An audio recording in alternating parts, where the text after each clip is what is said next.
Words are powerful. They shape our thoughts, our relationships, and even our destinies. Yet how often do we pause to think about the power that lies within our own tongues? Today we'll explore how mastering the words we speak can transform not only our lives, but the lives of those around us. Throughout history, words have been at the center of monumental events. Wars have been sparked, peace treaties signed, and love stories begun, all through what was spoken. But the true power of words doesn't only reside in the grand moments. It's in the everyday conversations, the small affirmations, the encouraging whispers, and sometimes the hurtful comments we barely think about. Let's take a step back and consider this. How often have we spoken something in anger or frustration, only to wish we could take it back moments later? Or perhaps we've uplifted someone, and they've carried that encouragement for days, maybe even years. Scripture holds profound insights into the power of the tongue. Proverbs chapter 18 verse 21 says, "Death and life are in the power of the tongue, and those who love it will eat its fruit." This verse isn't just poetic. It's a clear reminder that what we speak can either build or destroy. In James chapter 3 verses 5 to 6, the Bible describes the tongue as a small part of the body, but one that can set a whole forest on fire. Have you ever experienced that? A single word can spark a chain reaction, good or bad. James teaches us that controlling our tongue is central to living a righteous life. Think about the last time someone spoke words of kindness to you. How did it make you feel? Safe? Loved? Accepted? Now, compare that to the last time you were hurt by words. The sting of those words can often last longer than physical pain.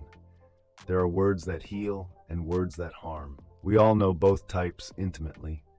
Healing words are the ones that nurture, encourage, and lift up. But harmful words, they cut deep. Sometimes we don't realize the lasting effects of a casual insult or a quick jab made in frustration.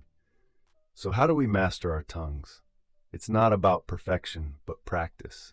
We need to become mindful of our speech. Before responding in anger, pause. Before making a joke at someone's expense, think. And before offering advice or criticism, ask yourself, is this helpful or hurtful? Every day we have the opportunity to practice controlling our speech. It's in the little moments that our habits are formed. So start small. Set an intention each morning to speak life into those you meet. Let's hear from real people who have seen the power of words in action. Their stories show us that the effort to control our tongues isn't just an abstract idea. It's life-changing. Brother Matthew's testimony: "There was a time I said something in frustration to my spouse, and the damage it caused was huge. I didn't realize how deeply my words had hurt them. But when I chose to speak words of healing and ask for forgiveness, the relationship was restored." Testimonial 2. As a teacher, I see firsthand how the words we speak to our students shape their confidence. One encouraging comment can make all the difference. Controlling the tongue isn't just a practical matter, it's deeply spiritual.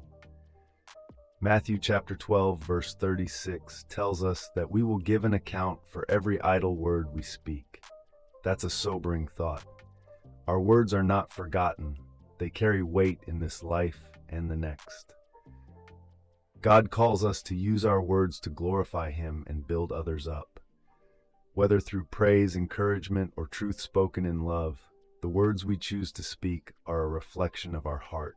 And as believers, our goal should be to reflect the heart of Christ. Here's a challenge for all of us. For the next week, make a conscious effort to speak only words that bring life.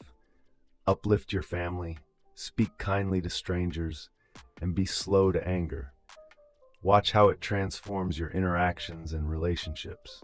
Remember, it's not just about avoiding harsh words, but actively choosing to speak with kindness and purpose. We all have the power to change the world, one word at a time. The tongue, though small, can either be a tool of destruction or an instrument of healing. The choice is yours. Will you speak life today? Thank you for joining us today. If this message touched you, Share it with someone you love. And remember, your words matter. Use them well.